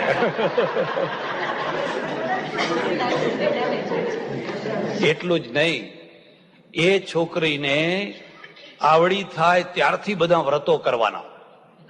હે, પેલી ગૌરી પૂજન કરે, ફલાણું પૂજન કરે, ઊભી ચોથ કરે, આડી ચોથ કરે, આ કરે તે, પેલા મોરા સોમવાર કરે, ગળ્યા સોમવાર કરે. ઓ કેટલા વ્રત. દેશમાં તો આપણે જોઈએ ને તો એ કઈ મહાદેવને ને કઈ પીપળાને નામ આટા માર્યા જ કરતા હોય. કોઈ પુરુષને ગૌરી વ્રત કરતા જોયો કે ભાઈ આજ મારે ઊભી ચોથ છે, કે મારે આજ મારે પીપળાનું વ્રત છે? કેમ? કોઈ વાર તો વિચાર કરો, કેમ? પેલી વાર હું કેનેડા ગયેલો, અને કેનેડામાં જે હાઈસ્કૂલમાં ભણનારી છોકરીઓ, ત્યારે ગૌરી વ્રત ચાલતા હતા. મારી પાસે આવીને મને પ્રશ્ન, મેં બધાને ભેગા કર્યા, મેં કહ્યું તમારા મનમાં જે હોય એ પૂછો, કે આ આવનારી પેઢી છે, એના પ્રોબ્લેમ સોલ્વ કરવા પડશે. તમે તો હાય આ કરવાના છો, પણ આમના મગજમાં બધું ઉતરવું જોઈએ. એક છોકરીએ મને પૂછ્યું કે અમારે ગૌરી વ્રત શા માટે કરવું જોઈએ? કારણ કે એને કોણ હેરાન કરે? પેલી એની બેનપણીઓ હોય ને, ધોરિયાણો સ્કૂલમાં ભણતી હોય ને, એ એને પૂછ્યા કરે કે આ તું કેમ આવું કરે છે ને આવું કેમ ખાય છે ને. અને સ્કૂલમાં, હાઈસ્કૂલમાં, કોલેજોમાં એટલા પ્રશ્નો ધોળિયા છોકરા આપણા છોકરાને પૂછે કે આ તારા મંકી ગોડ કોણ છે, તારા એલિફન્ટ ગોડ કોણ છે, અને આટલા બધા ગોડ તારે કયા? અને છોકરું બિચારું ગૂંચવાઈ જાય. એ આવીને એના પપ્પાને પૂછે, પપ્પા મંકી ગોડ એટલે કોણ? પપ્પા બિચારા કશું જાણતા ના હોય. એને તો એક જ હોય, બજારમાં જેટલા ફોટા મળે એ લાવીને ઘરમાં ભેગા કરવાના. એને હું શું કહું છું કે ધાર્મિક મ્યુઝિયમ, લગભગ દરેકના ઘરમાં ધાર્મિક મ્યુઝિયમ. અને અમે સાધુઓ શું કરીએ ખબર છે? એ ફોટા ઓછા પડતા હોય પાછા અમારા ફોટા આપતા જઈએ, વગર માગે. માગે ને આપે તો હજુ ઠીક છે, વગર માગે ફોટાઓ આપે. અને કેટલાક તો એટલા ડાયા હોય ને કે પોતાની મેળે બીજા બધા ફોટા આઘા પાછા કરી અને વચ્ચે પોતાનો ફોટો મૂકી દે. એક સજ્જન મને એમના ઘરમાં ઉતરેલો અને મને એમનું મંદિર જોવા લઈ ગયા. તો હો કઈ ફોટા. આ છેડેથી પેલા છેડે સુધી બધા ભગવાન. અરે ગીતા જોજો, એક ભક્તિર એકમેવા દ્વિતીયમ ઉપનિષદ. આપણે તો એકત્વવાદી છીએ, એક બ્રહ્મની ઉપાસના કરનારા. ક્યાં ભટકી પડ્યા? મને કે આ ફલાણા મહારાજ આપી ગયા, ફલાણા મહારાજ આપી ગયા, ફલાણા મહારાજ આપી ગયા બધા. મેં કહ્યું હજુ ખરો ભગવાન તો તે વચ્ચે મૂક્યો જ નથી કે બાપુ એ તમે આપતા જાઓ. અને મને ખાતરી છે કે કદાચ હું આપું ને તો મારા પછી પાછો આવશે, એ બીજો આપશે પાછો. મેં કહ્યું ના, એ બારે નથી આપવાનો. એ ખરો ભગવાન તારા પાટલુના પાછળના ગજવામાં છે. મેં કહ્યું એ કયો? મેં કહ્યું ગ્રીન કાર્ડ. એનું નામ છે ગ્રીન કાર્ડ. વચ્ચોવચ્ચ મૂક આ તારી જાહો જલાલી, તારું સ્ટેટસ, તારી મહિમા આ ભગવાનોથી નથી, આ ગ્રીન કાર્ડના ભગવાનથી છે. એને વચ્ચે પૂજ, એને એની આરતી ઉતાર. એટલે મને પૂછ્યો પ્રશ્ન કે અમારે આ ગૌરી વ્રત શા માટે કરવું? મેં કહ્યું નહીં કરવાનું, કોઈ જરૂર નથી. હા, મેં કહ્યું નહીં કરવાનું. કેમ? એનું કારણ બતાવું છું. છોકરીઓ છે ને એટલા માટે આ બધા વ્રતો કરે કે કોઈ સારો પતિ મળે, કોઈ સારો પતિ મળે. અને કેમ કે એની જીભ ઉપર તાળું છે, એટલે પોતે તો બોલી શકતી નથી. હવે તો જો કે જીભ લાંબી થઈ ગઈ છે, પણ એક જમાનો હતો જયારે જીભ ઉપર બિલકુલ તાળું હતું. એટલે પછી એ આ વ્રત કરે, પેલું વ્રત કરે, પેલું વ્રત કરે. બધાનો સાર એટલો કે અમને કોઈ સારો પતિ મળે. હવે સારા પતિની જરૂર જેટલી સ્ત્રીને છે, તો સારી પત્નીની જરૂર પુરુષોને નહીં હોય? તો પુરુષોને આ વ્રત કરવા પડે ને. પણ પછી મને ઘેર સૂજી કે સ્ત્રીઓને તો ઘણા નબળા માણસોમાંથી એક સારો ખોળવાનો છે, અને કન્યાઓ તો બધી સારી જ હશે, એટલે અમને કઈ વ્રત કરવાના?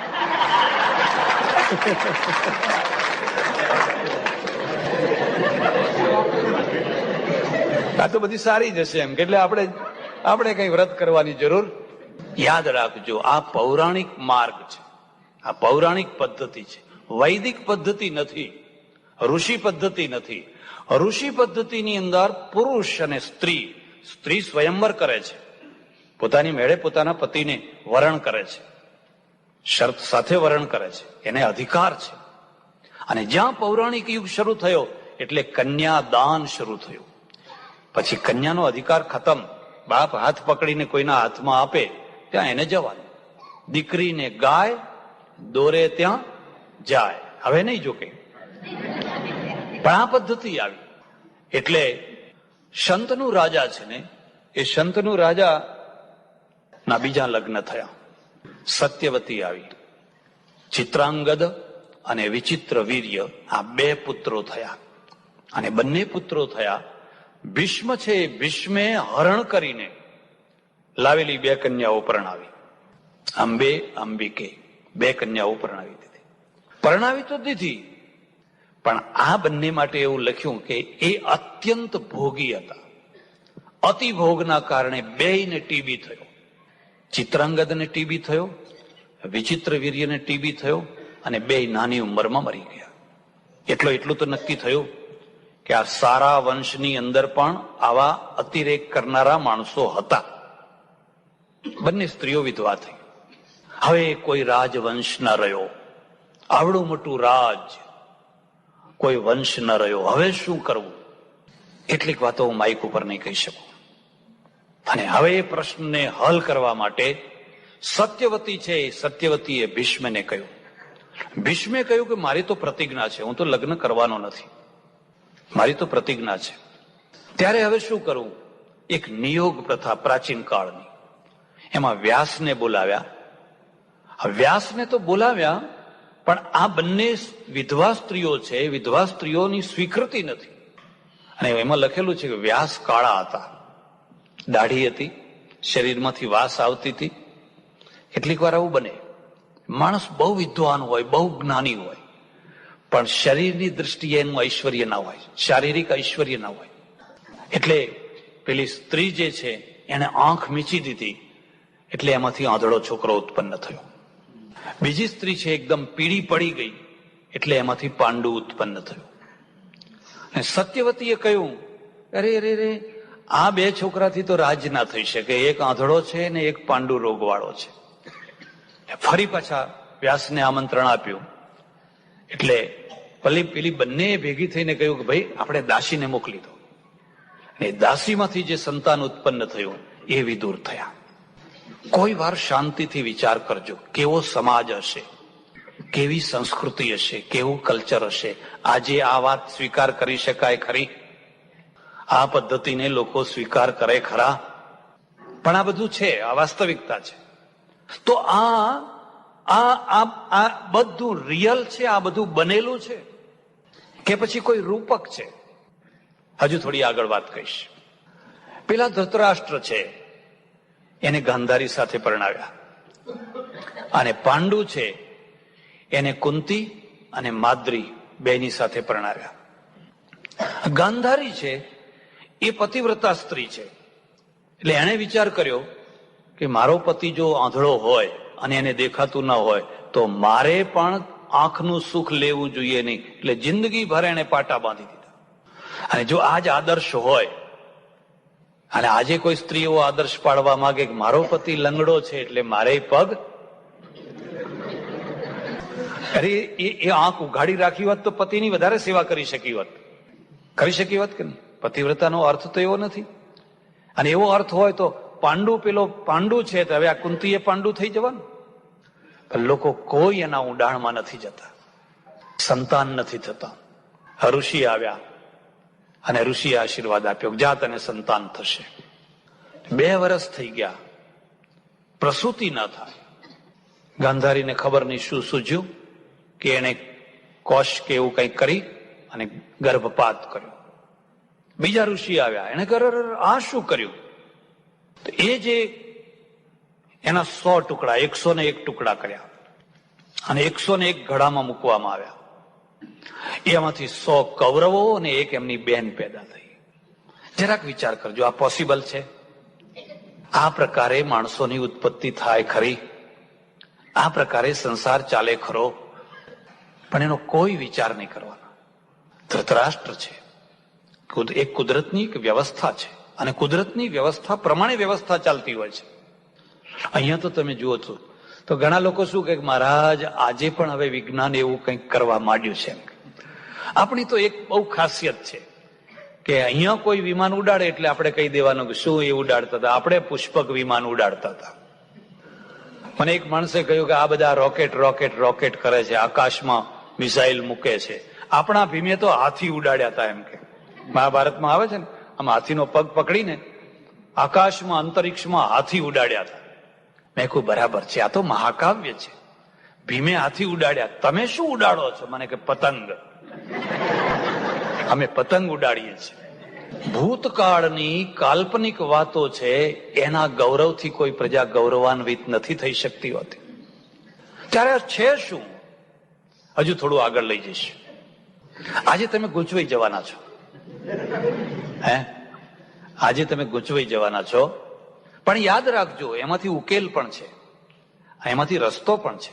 એ ખાલી ગૂંચવાનો નથી. પેલી બાજુ છે એ કુંતી અને માદ્રી 2 સ્ત્રીઓ છે. આ પાંડુ છે, એ પાંડુને એક શ્રાપ છે કે જો તમે કોઈ વાર પણ જાણતા અજાણતા પણ સ્ત્રી સાથે જો સંગ કર્યો તો એ જ ક્ષણે તમારું મૃત્યુ થઈ જશે. એટલે પરણ્યા છતાં પણ એ માણસ કુંવારા જેવો છે. અને કુંતી છે, એ કુંતી ને તપ કર્યું ને વરદાન મળ્યું. એક દેવ આવીને એક પુત્ર આપી ગયા, મંત્ર આપી ગયા, તો ચિંતા ન કર, તારા લગ્ન એવા પતિ સાથે થવાના છે કે જે પતિ સંસારમાં સમર્થ નથી, પણ છતાં તારી ગોદ ભરાવાની. હું તને મંત્ર આપું છું, જો આ મંત્ર કરીશ તો તને સૂર્યનો મંત્ર પુત્ર થશે, આ મંત્ર કરીશ યમરાજનો ધર્મનો મંત્ર તને બીજો પુત્ર થશે. 5-6 મંત્રો આપ્યા. કુમારાવસ્થામાં કેટલાક દિવસ વીત્યા હશે ને કુંતીના મનમાં થયું કે આ મંત્રો બધા સાચા છે ખોટા છે, લાવીને એક જરા ટ્રાય તો કરી જોઉં. અને નદી કિનારે જઈ અને સૂર્યનો મંત્ર એને જપ્યો અને બોલ્યો ને વિધિ બધી કરી, પુત્ર થયો. હવે શું કરવું? આ છોકરું ક્યાં સંતાડવું? હું તો કુમારી છું. અને ફડફડાટ થયો. નદીમાં એ છોકરુંને પેટીમાં મૂકી દીધું, વહેતું મૂકી દીધું. જરાક વિચાર કરો, એ કેવો મંત્ર છે? ઉપરથી આમ છોકરું આવતું હશે, આમ કરીને. કોઈ 9 મહિનાનું બાળક છે, એ કેવી રીતે આવ્યું? પણ કોઈને વિચાર નહીં કરવાનો, એ વિચાર જ નહીં કરવાનો. બસ માની લો, બીજી વાત નહીં. અને જો એ મંત્રથી પુત્ર થયો હોય તો એ દુનિયાને બતાવી શકે છે કે મારી પાસે બીજા 5 મંત્રો છે, મારું કૌમાર્ય અક્ષત છે, મારી કુમારાવસ્થાને કોઈ વાંધો નથી આવ્યો, પ્રૂફ કરી શકે છે. પણ એ તો ગભરાઈ ગઈ. આ બાળક મારે ક્યાં રાખવું, કેમ રાખવું, કેવી રીતે રાખવું? કેટલી કરુણ સ્થિતિ છે. કબીર કોણ હતા? કોઈનું ફેંકી દીધેલું બાળક, કોઈનું ત્યજી દીધેલું બાળક. એક બીજી વાત યાદ રાખજો, ગાંધીના ઘરમાં ગાંધી પેદા નથી થતો. થયો? ખબર નથી આજે એમના વારસદારો વંશજો ક્યાં છે. શિવાજીના ઘરમાં બીજો શિવાજી પેદા નથી થતો. રાણા પ્રતાપના ઘરમાં બીજો રાણા પ્રતાપ પેદા નથી થતો. અને સરદાર પટેલના ઘરમાં બીજો સરદાર પટેલ પેદા નથી થતો. આપણે એમ માનતા હોઈએ કે રામના ઘરમાં રામ પેદા થાય તો રામનો ઇતિહાસ, પણ પછી ક્યાં કશું જ નહીં, કઈ અંધકાર બિલકુલ. ત્યારે આ બાળકમાં જે તેજ આવે છે ક્યાંથી આવે છે? કબીરનો કોણ વંશ હતો, કોણ કુલીનતા હતી, કોણ ફલાણું હતું? એ તો ત્યજી દીધેલું બાળક હતું. બીજી વાત, ત્યારે સંસ્કારથી બાળક મહાન બને છે. કબીરનો ઉછેર છે એ તો એક મુસલમાનના ઘરમાં થયો, નીરુ અને નિસા જુલાહા. અને જ્યાં રહેતા હતા એ તો બધો એવો મહોલ્લો હતો કે એમાં સંસ્કારની તો કોઈ વાત જ નથી. કબીરને લખો, બાજુમાં જ કસાઈઓ, અને રોજ સવાર થાય ને બકરા કપાય, રોજ સવાર થાય ને બકરા કપાય. આ કબીરે એ વખતે દોહરો લખ્યો, કબીરા તેરી ઝોંપડી ગલકટ્ટો કે પાસ, કરેગા સો પાએગા તું ક્યું ફિરે ઉદાસ. કબીરને કોણે સંસ્કાર નાખ્યા, અને વગર સંસ્કારે પણ આટલી દિવ્ય વિભૂતિ કેવી રીતે થઈ? એટલે ખાસ વાત યાદ રાખવાની, વ્યક્તિ જે જન્મેલું બાળક છે ને એ પોતાની પર્સનાલિટી લઈને જન્મે છે. એને જો સંસ્કાર મળે તો સોનામાં સુગંધ આવે, પણ ન મળે તો એ સોનું જ છે, એની પર્સનાલિટી એ જ એનું સોનું છે. ગાંધીજીના ઘરમાં તો એક એવો છોકરો જન્મ્યો તો ગાંધીજી ત્રાસી ગયેલા, ખબર છે ને? મુસલમાન થઈ ગયેલો, હરિલાલ કે એવું કંઈક નામ હતું. પ્રત્યેક બાળક એક પર્સનાલિટી લઈને જન્મે છે, અને આ એની પર્સનાલિટી છે એ જ એનું સર્વસ્વ છે. એટલે આ સ્થિતિ છે. કુંતીને પરણાવ્યા, અને પરણાવ્યા પછી પાંડુ અને બીજી સ્ત્રી માદ્રી પરણાવી.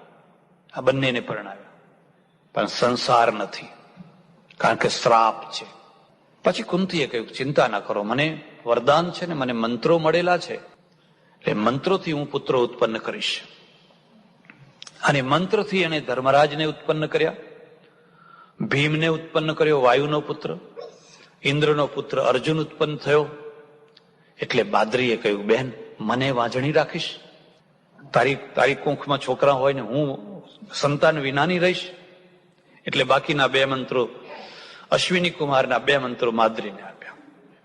એમાંથી સહદેવ અને નિકુળા 2 પુત્રો ઉત્પન્ન થયા. કોઈ વાર તો વિચાર કરો, આવી રીતે બાળકો ઉત્પન્ન થાય ખરા? આવી રીતે સંસાર ચાલે ખરો? આવી રીતે સમાજ ચાલે ખરો? ત્યારે આ છે શું? આ બધું પોસિબલ છે કે આ બધું ઇમ્પોસિબલ છે? જો તમારા મનની અંદર આ બધી શંકાઓ જાગે અને એના સમાધાન માટેની તીવ્રતા જાગે, તો હું માનું છું કે એમાંથી એક રસ્તો નીકળશે. અને રસ્તો શું છે? અને રસ્તો જ મારે કહેવાનો છે.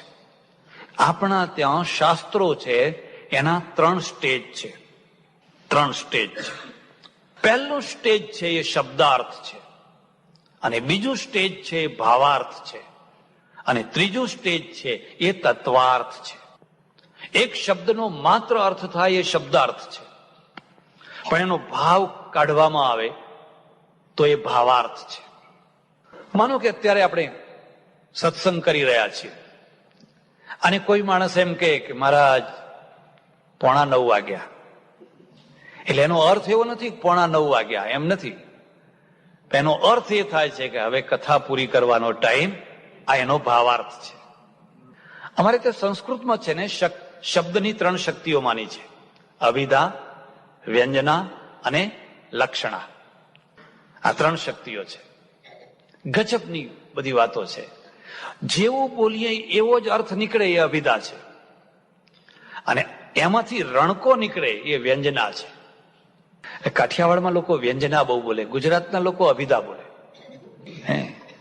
તમને એક સામાન્ય દાખલો આપો કે ગુજરાતમાં નવી વહુ પરણીને આવી હોય અને એને રસોઈ કરી હોય ને મીઠું નાખ્યું હોય, વધારે પડી ગયું હોય, એટલે પેલી સાસુ આવડા ડોળા કાઢીને કહે કે મેઠું આટલું બધું નાખ્યું, તને અક્કલ નથી? એમ કે આવું કે આ અભિધા થઈ.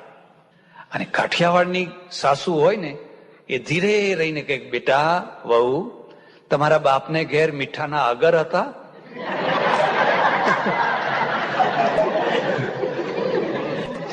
હવે વહુ બિચારી ભોળી છે કે ના ના, મારા બાપને તો કાપડિયા હતા, એમ કે કાપડનો ધંધો કરતા હતા. એને લાઈટ નથી થતી. પછી એને લાઈટ થાય કે ઓ આમાં મીઠું વધારે પડ્યું છે, એટલે આ વ્યંજના કહેવાય. એક લક્ષણા હોય. એમ શાસ્ત્ર છે ને એ ત્રિમાર્ગે ચાલે છે. જ્યારે તમે માત્ર એનો શબ્દાર્થ કરો છો ત્યારે તમે ઉપરના છીછરા પાણી ઉપર છો. પછી શબ્દાર્થ એટલે ગીતાનું પણ એ જ છે. ધર્મ ક્ષેત્રે કુરુક્ષેત્રે સમવેતા યુત્સવ મામકા પાંડવાશ્ચૈવ કિમ કુરુવત સંજય. હે સંજય, ધર્મ ક્ષેત્ર એવું જે કુરુક્ષેત્ર, એમાં મારા ને પાંડુના પુત્રોએ ભેગા થઈને શું કર્યું? આ શબ્દાર્થ થયો. અને આ શબ્દાર્થ જ જો ગીતા હોય તો એમાં કઈ તત્વ નથી. એવું બધું ઘણું લખેલું હોય. પછી એનો ભાવાર્થ આવે અને પછી એમાંથી તત્વાર્થ નીકળે. આપણે ફાટીલી આંખે જોયા કરીએ, ઓહો, આનો આવો અર્થ હતો, આમાં આટલું બધું ઊંડાણ હતું, આમાં આટલી બધી ડીપનેસ હતી કે હા, આ આટલું બધું હતું. એટલે આ ત્રિમાર્ગી શાસ્ત્ર છે. એટલે પહેલો શબ્દાર્થ. શબ્દાર્થ શું છે કે શંતનું નામનો એક રાજા છે, ગંગા નામની એક નદી છે, અને ગંગા નામની નદી ને શંતનું નામનો રાજા બે પરણ્યા છે. આ શબ્દાર્થ થયો. પણ શબ્દાર્થમાં જો સંતોષ ના થાય, એમાં જો સમાધાન ના થાય અને મન અસંતુષ્ટ રહે, તો પછી ભાવાર્થ, એને સ્પ્રેડ, વિસ્તાર કરવાનો. અને ભાવાર્થમાં પણ જો સમાધાન ના થાય અને સંતોષ ના થાય, તો પછી એના ઊંડાણમાં જઈને તત્વાર્થ. શંતનું આ તત્વ છે, ગંગા આ તત્વ છે. આ કોઈ પુરુષ નથી, આ કોઈ નદી નથી, આ તો રૂપક છે. રૂપકા રોપાત્તુ રૂપકમ. આ તો રૂપક છે. ને રૂપકનો અર્થ થાય છે કે કોઈ ગહન વાત કહેવા માટે એક માધ્યમ લઈ લીધું. કવિ હિમાલયને બોલાવે, બોલાવે કે ના બોલાવે? હિમાલય બોલે, પણ હિમાલય તમે જઈને ઉભા રહો ના બોલે, પણ કવિ બોલાવે. ગાંધીજીના ચશ્મા બોલે, ગાંધીજીની ઘડિયાળ બોલે. કવિ ધારે એને બોલાવે. જે બોલતું છે એ બોલે, એમાં કઈ મોટી વાત હતી? પણ કવિનો અર્થ એ થાય છે કે જે જળને બોલાવે, જળને ચેતન કરી દે. એટલે સજ્જનો, ભગવદ્ ગીતા ની પૃષ્ઠભૂમિ અને પૂર્વભૂમિના રૂપમાં આ ખરેખર રિયલ કોઈ ઘટનાઓ ઘટેલી વાત છે કે પછી એના પાછળ કોઈ આધ્યાત્મિક રૂપક છે, કોઈ આધ્યાત્મિક સંદેશ છે? આ બે માર્ગો આપણા આગળ શરૂ થાય છે. જો તમને એમ લાગતું હોય કે નહીં નહીં, આ બધું બરાબર આવું ઘટે, તો નદીએ હોય ને પૈણાએ ખરું ને બધુંય છોકરાએ થાય ને બધુંય થાય, તો શબ્દાર્થમાં આનંદ કરો, શબ્દાર્થમાં મજા કરો. પણ જો તમારું મન આ વાતને સ્વીકાર ન કરે કે ના ના, આવું તો ના બને હો, આ બધું જે થયું 100 ટુકડા કરીને ગર્ભ, અને એટલું જ નહીં, દરેકના નામ દુર ઉપસર્ગથી શરૂ કર્યા. દુર્યોધન, દુશાસન, દુર્યમન, દુર્વૃત્તિ, ફલાણું ફલાણું, બધાના નામ દૂર દૂર દૂર દૂર દૂર દૂર ઉપર. કોઈ માં, કોઈ બાપ એવો હોય, એકાદ છોકરો હોય ને, આપણા ત્યાં પહેલા શું પ્રાચીન કાળમાં રિવાજ હતો કે છોકરા જન્મે ને જીવે નહીં ને એટલે લોકો જેવા તેવા નામ રાખે. ખોડિયો, કચરો, પૂંજો, એવા નામ રાખતા. હવે નથી રાખતા. ફકીરો, એવા જેવા તેવા નામ રાખી દેતા. અમારે કેટલાય ફકીર ભાઈ હોય. ચરોતરમાં આવો, ગમે ત્યાં આપણે આખા ગુજરાતમાં તમે જઈને જુઓ, ખોડાભાઈ હોય, કચરાભાઈ હોય, પૂંજાભાઈ હોય, અને એમને ખબર નહીં પૂંજાભાઈ નો શું અર્થ થાય. આપણે પૂંજાભાઈ ને પૂછો કે તમે રિયલ પૂંજાભાઈ છો? રિયલ પૂંજાભાઈ નો અર્થ સમજ્યા તમે? કોઈ ના બેઠું હોય સારું અહીંયા. અને જો તમે રિયલ પૂંજાભાઈ હો તો પછી ગાર્બેજ ભેગા આવા નામ રાખતા. કેમ? છોકરા જીવતા નહીં. છોકરા કેમ ના જીવતા? બસ તરત જ કોઈ નડતર આવી જતું. કોઈ નડે છે એટલે છોકરા જીવતા નથી. ભાઈ એવું નથી. મેં હમણાં જ જુનાગઢમાં એક કેમ્પનું ઉદ્ઘાટન કર્યું અને ત્યાં મને જાણવા મળ્યું કે થેલેસેમિયા નામનું એક રોગ છે. એ પુરુષમાં મેજર હોય ને સ્ત્રીમાં મેજર હોય, બંનેમાં થેલેસેમિયા મેજર હોય એના બાળક કદી જીવે નહીં. હા, એકમાં નોર્મલ હોય એટલે ઓછો હોય અને બીજામાં મેજર હોય અથવા બેયમાં ના હોય કે સામાન્ય હોય તો બાળકને કશો વાંધો ના આવે. પણ જો બેયમાં મેજર થેલેસેમિયા હોય, બ્લડ કઈ એમાં આપણને કઈ ખબર ના પડે તો એના છોકરા જે થાય કદી જીવે નહીં. એટલે બ્લડ ટેસ્ટ કરાવવો જોઈએ કે ભાઈ આને થેલેસેમિયા તો નથી ને, અને એને કોઈ બીમારી નથી, એ પોતાના માટે કોઈ બીમારી નથી, પણ એનું બાળક જે થાય એ કદી જીવે નહીં. વર્ષ 2 વર્ષનું પછી 15-17 વર્ષ સુધી જીવાડવું હોય તો સતત એનું લોહી બદલ્યા કરવું પડે. એનું લોહી બદલ્યા કોણ બદલી શકે? એટલું કેટલું થઈ શકે? પણ થેલેસીમિયા તરફ આપણે ના ગયા. આપણે તો કોઈ દેરી બાંધી, કોઈ તાવીજ બાંધ્યું, કોઈ દોરો બાંધ્યો, કોઈ ધૂપ ધુમાડો કર્યો, કોઈ ડેકલા વગાડ્યા. આ લોકોએ પ્રયોગશાળાઓ ખોલી, આમને પ્રયોગશાળાઓ ખોલી, અને એ પ્રયોગશાળાઓ દુનિયા ઉપર ફેલાઈ ગઈ અને આપણા ઉપર એ ફેલાઈ ગઈ છે. હજુ આપણે ડેકલા બંધ કરવા તૈયાર નથી. હું તો ઘણી વાર ભારતમાં આજે ભણેલા છોકરાઓની બહુ મોટી બેકારી છે, બહુ મોટી બેકારી છે. જે કારીગરો છે એની બેકારી નથી. એટલે આ છોકરાઓ બધા કોલેજ કરીને રખડતા હોય, મેં કહ્યું રહેવા દો, દોરા અને બાંધવાનો ને પાણી મંતરવાનો ધંધો શરૂ કરો. બહુ સારો ચાલવાનો, બહુ સારો ચાલવાનો. મારા એક ઓળખીતા મહાત્મા, એમને આશ્રમ કર્યો ને આવક નહીં, હવે 2-3 હજાર રૂપિયા તો ઓછામાં ઓછા મહિને જોઈએ, આવક નહીં, બહુ દુઃખી થયા. મને કે આશ્રમ બાંધ્યો પણ કઈ આવક નથી, હવે શું કરવું? આવે એને કંઈક ખવડાવવું, આ તે. કીધું જુઓ, વિચાર કરો. 2-5 વર્ષ પછી ગયો, બહુ ખુશખુશાલ જોયા. મેં કહ્યું કેમ? અરે કે લીલા લહેર થઈ ગઈ. તમારે આવક નથી ને શું થયું? મારો હાથ પકડીને બહાર લઈ ગયા. એક ઝાડ નીચે એક દેરી કરેલી, અને એના ઝાડ ઉપર છે ને પેલા સુથાર પાસે આવડા પારણા બાંધીને લટકાવી દીધેલા 50-50, અને દેરી ઉપર લખેલું ખોળા ભરી માં. ખોળા ભરી, મને કે આ ખોળા ભરી માં કરી અને આ પારણા લટકાવ્યા, હવે બસ લીલા લહેર છે. રોજ કેટલાય માણસો બાધાઓ લઈને આવે, અને એટલું તો નક્કી છે કે 100 માણસમાંથી 1-2 ના તો ખોળા ભરાવાના જ છે. એમાંય જો પૈસાદારનો ખોળો ભરાઈ ગયો તો લીલા લહેર એમ કે, અને બાકી 99 ના ભરાયા તો ક્યાં આપણા પર શું કરવાના હતા? આ 2 માર્ગો છે, આ 2 રસ્તા છે. એટલે શ્રીમદ ભગવદ્ ગીતા અને ભગવદ્ ગીતાની પૃષ્ઠભૂમિ ને પૂર્વભૂમિ, આ પૂર્વભૂમિને જો આપણે જાગૃતિથી જોઈએ તો 2 રસ્તાઓ છે કે આ રિયલ ઘટનાઓ ઘટેલી છે કે પછી આ કોઈ રૂપક છે. અને રૂપક છે તો શું રૂપક છે? અર્જુન કૃષ્ણ કહે છે તો કહી દો ને, શું કામ વાર કરો છો? કે ના, હવે આજ નહીં, કાલે આવે. આજે તો આટલી જ વાત છે. કૃષ્ણ કનૈયા સદગુરુ નમઃ પાર્વતી પતે હર હર મહાદેવ.